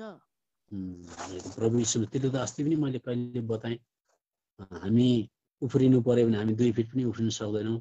मुस्किलले जन्ने मान्छे, कसरत गर्ने मान्छे 5 फिट 7 फिट उफ्रेला, तर हामीलाई फेरि माटैले तान्छ। तर तपाईँ र म आज माथि माथि माथि माथि आकाशतिर जानु पर्यो भने हामी पढेको होस् नपढेको होस्, उफ्रिन सकौँ या नसकौँ या रोऊँ, हामी एउटा हवाईभित्र पस्नुपर्छ अनि हवाईजहाज तपाईँ मलाई माथि लान्छ। त्यसले गर्दा हामी आफै सिद्ध भएर ज्ञानी भएर बाइबल पढेर विश्वास होइन, हाम्रो प्रभु र हाम्रो प्रभु सिद्ध ज्ञानी हामीलाई हाल्नुभयो। त्यसो चाहिँ त्यो मृत्युले पक्रिन नसक्ने प्रभु यीशु मसीह, उहाँले भुक्तान गरिदिनु भयो, उहाँले पसिना बगाइदिनु भयो, उहाँले काँडा लगाइदिनु भयो, उहाँले मृत्युको दण्डलाई उहाँले दैलो खोलिदिनु भयो। सबै कुरा सहेको कारणले गर्दा प्रभु यीशु मसीहभित्र तपाईँ भएको कारणले गर्दा चाहिँ परमेश्वरले कम्प्लिट देख्नुहुन्छ। हामी दुर्बलता कमजोरताले हेरिएका हुन्छौँ पृथ्वीमा, अनि उहाँले हामीलाई विजय जीवन जीवनको निम्ति किन आग्रह गर्नुहुन्छ भन्दा जति विजय जीवन जिउन सक्यो त्यति धेरै इनाम, त्यति धेरै फल, त्यति धेरै राज्य गर्ने, त्यति धेरै प्रभु यीशु मसीह सँगसँगै वारिस हुने प्रकारको कुरा उहाँले राखिदिनु भएको कारणले गर्दा विजय जीवन जिउनु भन्छौँ। तर अर्कै जीवन छ, हारिरहेकै छ भने यीशु मसीहले देखिदिएको उहाँको हस्ताक्षर त्यो पवित्र आत्माले मन्जरी काम गरि नै बस्नुहुन्छ। गर्दाखेरि पनि चोख्याइबस्छ उहाँको रगतले, प्रस्ताव जगाइबस्छ। त्यो चाहिँ अद्भुत कुरा छ। तिमीलाई कहिले छोड्दिन, कहिले त्याग्दिन भन्ने कारण त्यो हो। तपाईँभित्र। त्यसले गर्दा तपाईँ र मलाई पाप गर्दा, पापमा फस्दा, त्याग्ने छोड्ने भएदेखि हामीलाई मन परेर हामीले पाप गरेका पनि हुँदैनौँ। बडा हामी अभिलाषसँग फँसेर संसारको कुरालाई चम्किने देख्दा हामी लडेका हुन्छौँ। तर उहाँले हामीलाई मन पराएर माया गरेको कारणले गर्दा उहाँको कृपा र करुणाले हामीलाई उठाएको गर्छ। त म एउटा कुरामा उत्साह दिन चाहन्छु, तपाईँले प्रभुलाई पाप गरेर थकाइदिनुहुन्छ, उहाँले तपाईँलाई माफ गरेर थकाइदिनुहुन्छ। यो कुरा याद गर्नुहोस्। तर तपाईँ र मैले अल्टिमेटली यो कुरा बुझ्नुपर्छ, बाँच्नुपर्छ भने म उहाँको निम्ति बाँच्नुपर्छ। मलाई पाप नगरी बाँच भनेर एकदमै इच्छा हुन्छ। त्यसको लागि लागि पऱ्यो भने उहाँले हामीलाई त्यस्तो जीवन पनि दिनुहुन्छ। म केही कुरा बताउँछु। भन्दा पनि हामी उत्पत्ति 3:6 पदमा एउटा पद पढिदिनुहोस् न कसैले। उत्पत्ति 3:6। अब जस्ट हाम्रो एउटा इन्ट्रोडक्सन मात्रै हो, त्यस पछाडि हामी अर्को सेसनमा अलिकति हावालाई अध्ययन गर्छौँ। उत्पत्ति 3:6 पद अनि पढिदिनुहोस्। त्यो रुख भोजनको निम्ति असल, आँखाको निम्ति त्यो मनोहर र बुद्धिमान बनाउनको निम्ति त्यो रुख चाहना गर्न लायकको रहेछ। सो त्यस स्त्रीले देखी, तब उसले त्यसको फलबाट टिपी र खाई अनि आफूसित भएका आफ्ना पतिलाई पनि दिई अनि तिनले खाए। हेर्नुहोस्, यहाँनिर यो कुरा उत्पत्तिमा आयो कि त्यो रुख चाहिँ हेर्नमा रहर लाग्दो, खायो भने बुद्धिमान हुने रहेछ भन्ने कुरा, त्यो कुरा आयो है सन्दर्भमा। अब यो कुरालाई हामीले एउटा पद पढौँ अझै। पहिला युहन्ना 2:16 पद पढ्नुभयो भनेदेखि त्यही कुरो तपाईँ र मेरो अगाडि दिन प्रतिदिनको जीवनमा आउँछ। त्यही कुरो अब जस्तो एउटा रुख त साङ्केतिक मात्रै हो, त्यो उत्पत्तिको किताबमा भएको रुख त एउटा साङ्केतिक कुरा मात्रै हो। तर त्यही कुरो चाहिँ दिन प्रतिदिन तपाईँ मेरो आँखा अगाडि ल्याउँछ शैतानले। त्यो चाहिँ के हो भन्दा उत्पत्ति पहिला युहन्ना 2:16 पद पढ्नु। किनकि संसारमा भएका सबै कुराहरू, शरीरको अभिलाषा, आँखाहरूको अभिलाषा र जीवनको सेखी पिताबाटको होइन तर संसारबाटको हो। अनि संसार बिति जान्छ र त्यसको अभिलाषा पनि, तर जसले परमेश्वरको इच्छा पालन गर्छ ऊ सदा सर्वदा रहन्छ। अब यसलाई अलिकति म विश्लेषण गर्नु पर्यो। प्रभु यीशु मसीहमा हामी कम्प्लिट छौँ। सबै कुरा उहाँले भुक्तान गर्नुपर्ने कुरा भुक्तान गरिदिनु भयो अनि उहाँ विजय पनि हुनुभयो। अनि उहाँले तपाईँ र मलाई चाहिँ विजय हुने कोसिस गर्नु, एकदमै विजय हुनु भनेर भन्नुहुन्छ है। त के कुरामा हामी विजय हुन सक्छौँ, त्यो चाहिँ दिन प्रतिदिन आउँछ भन्ने कुरामा पहिला भन्छ शरीरको अभिलाषा। अब यो उत्पत्तिको किताब 3:6 पदमा तिनटै कुरा पाइन्छ। शरीरको अभिलाषा अनि के भन्छ, त्यो शरीरको अभिलाषा किन भन्दाखेरि त्यो रुख चाहिँ हेर्नमा एकदमै, खानामा चाहिँ एकदमै शरीरको लागि राम्रो, शरीरको अभिलाषा रुख। त्यो शरीरको अभिलाषा भन्ने कुरा चाहिँ त्यो रुखमा चाहिँ के थियो, त्यो रुख चाहिँ खानामा एकदम शरीरको निम्ति राम्रो भन्ने खालको कुरा त्यो ल्यायो। अनि फेरि त्यही रुखलाई परीक्षा गर्नेले प्रभु यीशु मसीह कहाँ लिएर आयो। अब त्यसले गर्दा हामीले कहिले पनि त्यसलाई साङ्केतिक ढङ्गमा बुझ्नुपर्छ, त्यसलाई सिधासिधी रुख भनेर बुझ्नु हुँदैन। अनि त्यो चाहिँ दिन प्रतिदिन त्यही रुख लिएर आइबस्छ हाम्रो अगाडि। अनि प्रभु यीशु मसीहलाई पनि लुकाको किताब 4:1-13 पदसम्म हामी पढिबस्दैनौँ। Command this stone to become bread भनेर, अथवा यो ढुङ्गालाई हुकुम गर्नुहोस् ताकि यो चाहिँ रोटी बनियोस्। त उत्पत्तिको किताबमा शरीरको अभिलाषा अथवा बुझ्नको लागि त्यो रुख चाहिँ शरीरको लागि अथवा खानको लागि राम्रो रहेछ भन्ने कुरा, अनि प्रभु यीशु मसीहलाई त्यही कुरो ल्यायो। यो ढुङ्गालाई रोटी बनाउनुहोस् भन्यो। अनि प्रभु यीशु मसीहले त्यसो गर्नु भएन, जित्नु भयो। अब तपाईँ र मलाई पनि दिन प्रतिदिनको जीवनमा शरीरको अभिलाषा लिएर आउँछ। अनि विशेष गरेर तपाईँ र म खानेकुरामा ज्यादातर संसारमा मान्छे जातिको इतिहास चाहिँ जति नै ठुल्ठुलो डायलग गरे तापनि खानेकुरामा हामी चुकेको देख्छौँ। खानेकुरामा डिसिप्लिन हुनु पनि एकदमै राम्रो कुरा हो। त्यसर्थ प्रभु यीशु मसीहले खानेकुरामा आफूलाई चुक्नदेखि बचाउनु भयो यो कुरा। दोस्रो कुरा पहिला यूहन्ना 2:16 आँखाको अभिलाषा भनेको चाहिँ आँखालाई हेर्दाखेरि मनोहर लाग्ने कुरा। अनि फेरि उत्पत्तिको किताबमा गएर हेर्यो भने त्यो रुख चाहिँ हेर्नमा एकदमै मनोहर थियो। त्यो रुख हेर्नमा आँखासँग एकदमै रिलेटेड छ। अनि फेरि प्रभु यीशु मसीहलाई शैतानले संसारको राज्यहरू देखायो भन्छ, आँखाले देख्ने कुराहरू। यो कुरा प्रभु यीशु मसीहले संसारमा जुनै कुरो देख्नुभयो त्यो सबै कुरा आफ्नो होइन, मलाई थाहा थियो। त्यसो गर्दा हामीलाई आँखाले जे कुरा अब भोलिपछि बाइबलमा म बताउँदै जान्छु, आँखाले देखे अनुसार चल्नु हुँदैन। यो बाइबलमा हामी यशायाको किताब 42 अध्यायमा 11 अध्यायमा पाउँछौँ। प्रभु यीशु मसीहको आँखा थियो तर पनि मेरो दास अन्धा हो। बाइबलले भन्छ मेरो दास जस्तो बहिरा को छ र? धेरैवटा कुरा देख्छ तर पनि देख्दैन, धेरैवटा कुरा सुन्छ तर पनि सुन्दैन। भन्नु मतलब चाहिँ आँखा र कानले कहिले जज गर्नु हुँदैन। आँखा र कानले जज गर्न हामी छोड्छौँ।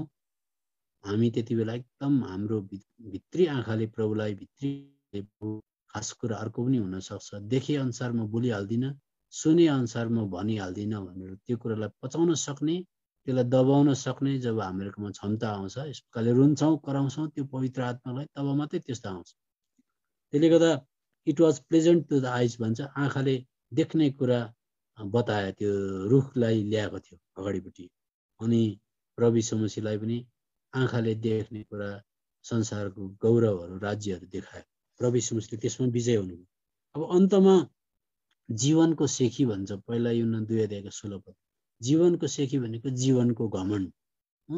घमण्ड भनेको कुनै पनि कुरो गर्दा ख्याति प्राप्त हुने, अथवा वाह यस्तो गरे फल्नाले, कस्तो दामी बजायो, कस्तो दामी गायो, कस्तो राम्रो मानव मेसेज दियो इत्यादि, कति पढेको, कस्तो लाइकको, कस्तो प्रकारको गरेर देखायो भन्दा मान्छेलाई त्यसमा घमण्ड आउँछ, मैले गरेँ भने।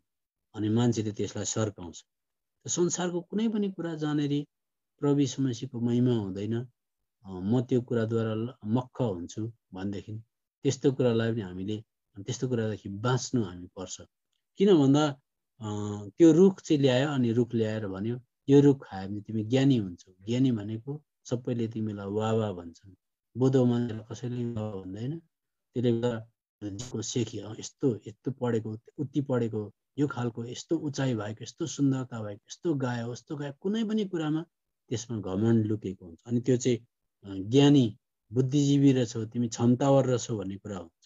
अनि प्रभु यीशु मसीहलाई भन्यो तिमी पनि मन्दिरको टुप्पाबाट हाम फाल, मान्छेले तिमीलाई वाह भन्छन्। अरू त्यत्रो सिँढीबाट हाम फालेर पनि नमरेको, जस्तोको तस्तै भएको, वीरता देखाइदेऊ न, पुरुषार्थ देखाइदेऊ न भन्ने खालको कुरा, कुनै पनि कुरा ल्याउँदा प्रभु यीशु मसीहले कुरामा वाह हुने अथवा ज्ञानी भनेर, बुद्धिजीवी भनेर, पुरुषार्थी भनेर ताली बजाउने कुरालाई प्रभुले के गर्नुभयो?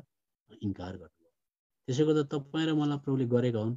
दिन प्रतिदिनको जीवनमा त्यही रुखलाई फेरि फेरि ल्याउँछ, तर त्यो कुरालाई मलाई प्रभुले इन्कार गर्न प्रभु भन्न सिकाएका हुन्, जसले गर्दा दिन प्रतिदिनको जीवनमा पनि हामी विजय जीवन जियौँ भने धेरै राज्य गर्नेवाला छौँ, धेरै इनाम पाउनेवाला छौँ। तर याद गर्नुहोस्, तपाईँले आज हारकै जीवन खानु भएको, हारकै जीवन बिताउनु भएको छ, तपाईँ हार्नु भएको छ भने पनि तपाईँको पश्चाताप जगाउने पवित्र आत्माले चाहिँ तपाईँलाई ट्याप्पै छोडेको हुँदैन भित्रबाट। तपाईँलाई सारा संसारको मान्छेले अफाले तापनि, सारा विश्वासीले तपाईँलाई निष्कासित गरेर फ्याँके तापनि, तपाईँले भोलिको दिनमा गएर तपाईँले संयोगवश कुनै मान्छे मार्नु वा ठुलो व्यभिचारमा फस्नु भएर तपाईँलाई हत्कडी लगाएर जेलतिर लाँदैछन् र आफ्नै परिवारको मान्छेले बहिष्कार गरेर तपाईँलाई त्यागे फ्याँके भने पनि पवित्र आत्माले चाहिँ तपाईँभित्र पश्चाताप जगाइरहेको हुन्छ। त्यति साह्रो गहिरो काम तपाईँको जीवनमा गर्न चाहनुहुन्छ उहाँले, त्यो छोड्नै, जेलभित्र पनि तपाईँलाई पश्चाताप जगाएर तपाईँलाई लगेरै छाड्नु। त्यसो त्यति डाँडा परसम्म अथवा त्यो बााउन्ड्री लेभलदेखि पर, त्यो एकदमै रेड मार्किङ भएको जग्गादेखि किन पर जाने? प्रभुलाई प्रार्थना गर्नुहोस्, प्रभु म त्यसरी खुकुरीको धार जस्तो जीवन जिउन चाहदिनँ। मलाई अब एउटा पद पढौँ, यो चाहिँ अब जसले एकदमै मरिहत्ते गरेर आफ्नो पढाइभन्दा, आफ्नो वैवाहिक जीवनभन्दा, घरभन्दा, आफ्नो पेसाभन्दा, स्वास्थ्यभन्दा मलाई यो जीवन चाहियो कि चाहियो भनेर जो चाहिँ मरिमेट्छ त्यसको लागि मात्रै हो। अनि यो कुरा दोस्रो कोरिन्थी 2:14 पद कसरी पढिदिनुहोस् न। दोस्रो कोरिन्थी 2:14 पद। अब परमेश्वरलाई धन्यवाद होस् जसले क्रिस्टमा हामीलाई सधैँ विजयी बनाउनुहुन्छ र हरेक ठाउँमा हामीद्वारा आफ्नो ज्ञानको मिठो बास्ना प्रकट गर्नुहुन्छ। यो प्रभु मलाई त तपाईँले दिनहुँ विजय जीवन दिन चाहेको रहेछ, म त यस्तो विजय जीवन जिउँछु, यहाँ त लेखेको रहेछ मैले पाउनुपर्छ भनेर। यो चाहिँ साधारण प्रकारले पाइँदैन, यसको लागि खोज्नु, ढकढक्याउनु, घचघच्याउनु, मागेको एटेम्प दिइसकेपछि उहाँले प्राय छोडिदिन्छन्। यस्तै रहेछ क्रिस्चियन जीवन चाहिँ एउटा अर्डिनेरी लाइफ नै रहेछ भनेर त्यसमै सेटिस्फाइड भएर बस्नेको लागि होइन। तर जसले चाहिँ मलाई प्रत्येक म विजय हुन चाहन्छु, मलाई यो चाहियो कि चाहियो भनेर मरिमेट्नेले चाहिँ यो पाउँछ। त जे होस्, हामीले आज तपाईँहरू उत्साहित हुनुभएको छ म विश्वास गर्छु, किनभने प्रभु यीशु मसीहमा चाहिँ हामी कम्प्लिट छौँ र प्रभुले हामीलाई आशिष दिएका हुन्। अर्कोपालि हामी केही धेरै आशिष लिएर आउँला। तर कति व्यस्तताको कारणले गर्दा म यसरी कन्टिन्यू लगातार त गर्न सक्दिनँ। अब धेरैवटा कुरा बताउनु मनमा इच्छा थियो, तर पनि एउटा कुरा अझै एउटा कुरा 2 मिनट अझै लिनु पर्यो। 2 मिनट होइन, 5 मिनट भन्दा ठिक होला। अघि मैले तपाईँहरूलाई बताएँ कि उत्पत्तिको किताबले नै एउटै मात्रै स्वास्नी हुनुपर्छ, एउटै मात्रै लोग्ने हुनुपर्छ भनेर साङ्केतिक हिसाबमा बताउँछ। जस्तो कसैले पढिदिनुहोस् मत्तीको किताब के अरे व्यवस्था विवरणको किताब 24 अध्यायको 1 र 2 पद पढिदिनुहोस् त। व्यवस्था विवरण किताब 24 अध्यायको 1 र 2 पद। अहिले क्रिस्चियन जीवनमा कति प्रकारको मिसअन्डरस्ट्यान्डिङ, गलत प्रकारको शिक्षा जाँदैछ। कुनै मानिसले कुनै स्त्रीलाई लिएर उसलाई विवाह गर्छ अनि यस्तो होला उसमा त्यसले केही अशुद्ध कुरा पाएको हुनाले त्यसको दृष्टिमा ऊ अप्रिय भई भने त्यसले उसलाई एउटा त्याग पत्र लेखोस्, त्यो पत्र उसको हातमा दियोस् र उसलाई आफ्नो घरबाट पठाइदियोस्। अनि त्यसको घरबाट निस्केपछि ऊ गएर कुनै अर्को मानिसको स्वास्नी हुन सक्छ। हेर्नुहोस्, त्यो अब यति भेटाएपछि मान्छेले सिधा सिधी यसलाई अनुवाद गर्छन्। अनि हो कुनै प्रकारको कलङ्क लाग्यो भनेदेखि त त्यागपत्र दिन पाउँछ, यो त बाइबलमा छ भनेर मान्छेले बुरुक बुरुक उफ्रेर पुलपिटबाट यो कुरा भन्छन्। अनि कति बेविचारको कारणले गर्दा, कति प्रकारको यस्तो खालको दोष लागेको कारणले गर्दा अनि लु अब त म सक्दिनँ भनेर मान्छेले बेविचारको कुरा लिएर आइसकेपछि अन्त चर्चले पनि अब यस्तो भनेदेखि त अब हुन्छ भनेर कतिवटा जग्गा, धेरै जस्तो जग्गामा अहिले यो वेस्टर्न कन्ट्रिजमा त पुरा चल्दैछ यो। तर यो हेर्नुहोस्, बाइबलमा एउटा डाइरेक्ट विल भन्छ, सिधा सिधी परमेश्वरको इच्छा, एउटा पर्मिसिभ विल भन्छ। पर्मिसिभ विल र डाइरेक्ट विलमा कति तपाईँले पढ्नेहरूले वाचम्यान नीको किताब पनि पाउन सक्नुहुन्छ। त्यहाँ एउटा कुरा के छ भने डाइरेक्ट भनेको परमेश्वरले सुरुमा के भनेको थियो अनि मान्छेहरूले पछाडि जबरजस्ती गर्दा के भयो, परमेश्वरलाई किन मान्छे जातिलाई अनुमति दिन कर लाग्यो। त्यो कुरा बुझ्नको लागि कृपया पढिदिनुहोस् मत्तीको किताब 19 अध्यायको 7-8 पढिदिनुहोस् त हामी बुझ्छौँ किन चाहिँ डिभोर्स भन्ने कुरालाई, व्यभिचारको ग्राउन्डमा डिभोर्स किन चाहिँ अहिले प्रचलन छ। तर खासै कुरा हेऱ्यो भने चाहिँ के हो, लु पढिदिनुहोस् त। तिनीहरूले उहाँलाई भने, तब किन मूसाले त्याग पत्र दिनु र त्यसलाई त्यागिदिनु भन्ने आज्ञा दिए त? उहाँले तिनीहरूलाई भन्नुभयो, तिमीहरूकै हृदयको कठोरताको कारणले मूसाले तिमीहरूलाई आफ्नो स्वास्नीहरूलाई त्याग गर्ने अनुमति दिए, तर सुरुदेखि चाहिँ त्यस्तो थिएन। हेर्नुभयो, त्यसले गर्दा कहिल्यै पनि क्रिस्चियन जगतमा डिभोर्स भन्ने हुँदैन, खासै चाहिँ हुँदैन। बिगिनिङदेखि भनेको चाहिँ सुरुमा चाहिँ परमेश्वरले कहिले पनि डिभोर्स भन्ने कुरा हालेकै छैन। त्यसले गर्दा अहिले पनि कुनै लोग्नेको कुनै स्वास्नी होस् अथवा लोग्ने होस् व्यभिचारै गरेर आयो भने पनि त्यो व्यक्तिले उसलाई माफ दिन चाह्यो भनेदेखि चाहिँ परमेश्वरको ओरिजिनल अथवा मूलभूत योजनामा ऊ बस्न सक्छ। माफले त्यस्तो ढाकिदिन सक्छ। तपाईँ र म व्यभिचारी हौँ, तपाईँ र मैले आत्मिक तौरले दिन प्रतिदिन प्रभु यीशु मसीहको विरुद्धमा व्यभिचार नै गरेका हुन्छौँ, तर पनि प्रभु यीशु मसीहले तपाईँ र मलाई चाहिँ छोड्नुहुन्न। तर मान्छेको हृदय कठोर भएको कारणले गर्दाखेरि चाहिँ मान्छेले व्यभिचार गर्यो भन्दैमा अहिले चर्चमा अनि मान्छेले डिभोर्स गरेर अर्को बिहा गरेर धुमधामसँगले पवित्र विवाह अथवा हात बाँधिदिने काम अनेकौँ यस्तो खालको काम भएको छ। अनि किन चाहिँ यसरी छुटानाम भयो भन्दा होइन व्यभिचारको कारणले गर्दा हो भनेर त्यसरी भन्छौँ। तर किन भएको भन्दा मान्छेको हृदयको कठोरताले गर्दा अनुमति दिएको मात्रै हो। तर सुरुदेखि चाहिँ परमेश्वरको त्यस्तो छैन। उत्पत्तिको किताबमा गएर हेऱ्यो भने त्यसले गर्दा चर्चमा डिभोर्स भन्ने कुरा हुनु हुँदैन। जस्तै प्रकारको परिस्थिति होस्, प्रभु यीशु मसीहको जग्गामा उभिएर प्रभु यीशु मसीहले तपाईँ र मलाई जसरी माफ दिनुहुन्छ हामीले माफ दिन सक्नुपर्छ। हाम्रो पहिला रुफस अङ्कल भन्ने यहाँनिर सिक्किममा हुनुहुन्थ्यो रहेछ। म त त्यति बेला उहाँलाई जान्दिनँ थिएँ, मैले उहाँलाई एक दुई खेप देखेको मात्रै हो। अनि उहाँकोमा एकजना व्यक्तिले गएर जहिले पनि भन्थ्यो अरे, हाम्रो रुफस अङ्कलले सानो घडी दोकानमा काम गर्नुहुन्थ्यो। अनि उहाँकोमा गएर एउटा मान्छेले भन्थ्यो अरे, मेरो त घर उजाड भइसक्यो, यस्तो भयो त्यस्तो भयो भनेर, अनि म यति साह्रो ज्यादा भएपछि म चाहिँ अब डिभोर्स लिन्छु भनेर भन्थ्यो। तर हाम्रो रुफस अङ्कलले माफ दिइहाल्नु नि भाइ, माफ दिइहाल्नु नि भाइ, जहिले जाँदा पनि माफ दिइहाल्नु नि भाइ भनेर भन्नुहुन्थ्यो। अनि त्यो मान्छेले त्यो सायद कुरा बुझेन होला, अनि आफ्नो आवेशमा आएर इम्पल्स अफ द मुमेन्टमा आएर डिभोर्स गरे होला। तर पछाडि रुफस अङ्कल बितेर गइसकेपछि त्यो मान्छेले रियलाइज गर्यो। त्यसले गर्दा ख्रिस्टको हृदय लिएर हामीले अगाडि बढ्यौँ भने हामी जस्तै कुरालाई पछाउन सक्छौँ। हामी आज एउटा कुरा बुझ्यौँ, जति पनि क्रिस्चियन जगतमा डिभोर्स हुँदैछ, परमेश्वरले डिभोर्स गर्नु व्यभिचार भयो भनेर लेखेको छैन। तर याद गर्नुहोस्, यो चाहिँ हार्डनेस अफ हार्टले गर्दा, मान्छेको हृदयको कठोरताले गर्दा मोसाकोमा गएर जबरजस्ती गर्दा अनुमति दिएको, पर्मिसिभ विल दिएको मात्रै, डिरेक्ट विल छैन।